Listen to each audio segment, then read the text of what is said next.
On va maintenant parler du défi Interpro lancé par l'AREN, l'Agence régionale pour l'environnement. Des équipes de salariés d'une dizaine d'entreprises essaient de faire des économies d'eau et d'énergie à la maison. L'idée étant de calquer ces bonnes pratiques ensuite sur le lieu de travail. Exemple chez Nutri7 à Malonnet avec un reportage de Raphaël D et Olivier Flavien. Défi Interpro dans l'entreprise Nutri7, fabricant d'aliments thérapeutiques pour le traitement et la malnutrition. Conscient des conséquences du réchauffement climatique, plusieurs salariés volontaires participent depuis décembre dernier à ce défi. Objectif, réaliser des économies d'énergie en faisant de bons gestes à son domicile et au bureau. C'est aussi intéressant d'arriver à faire plus régulièrement des relevés pour voir vraiment l'impact de nos gestes et analyser finalement quel geste a des conséquences importantes sur notre consommation d'énergie.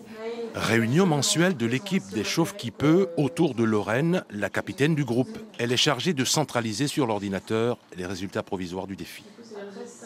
Aujourd'hui, il y en a certains qui sont dans le positif, d'autres qui sont dans le négatif, et pourtant l'équipe atteint l'objectif largement, puisque l'objectif du défi est moins 8% et que l'équipe entièrement, on est à moins 16%. Moins 16% de consommation d'énergie pour les participants.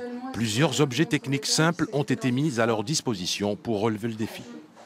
On a installé des multiprises avec un interrupteur sur la prise où il y avait le micro-ondes, la cafetière, le grille-pain pour pouvoir les couper toute la journée quand ça ne sert pas.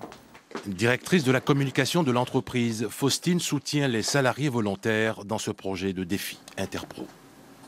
Faire attention aux lumières, faire attention au chauffage, aux ordinateurs, à l'électricité, au recyclage papier. C'est à la fois le rôle de l'entreprise de travailler à diminuer son impact et celui aussi de l'ensemble des collaborateurs. Au bureau comme à la maison, Clémence poursuit le défi. Malgré l'installation d'équipements domestiques moins énergivores, elle prend le soin de faire le relevé de son compteur électrique. On a moins consommé par rapport à l'année dernière, en fait, à la même période. Donc malgré le froid qui est plus présent en cette fin janvier, début février, on a quand même réussi à baisser de 4 points de pourcentage. Dans la région, 190 foyers participent au défi Interpro.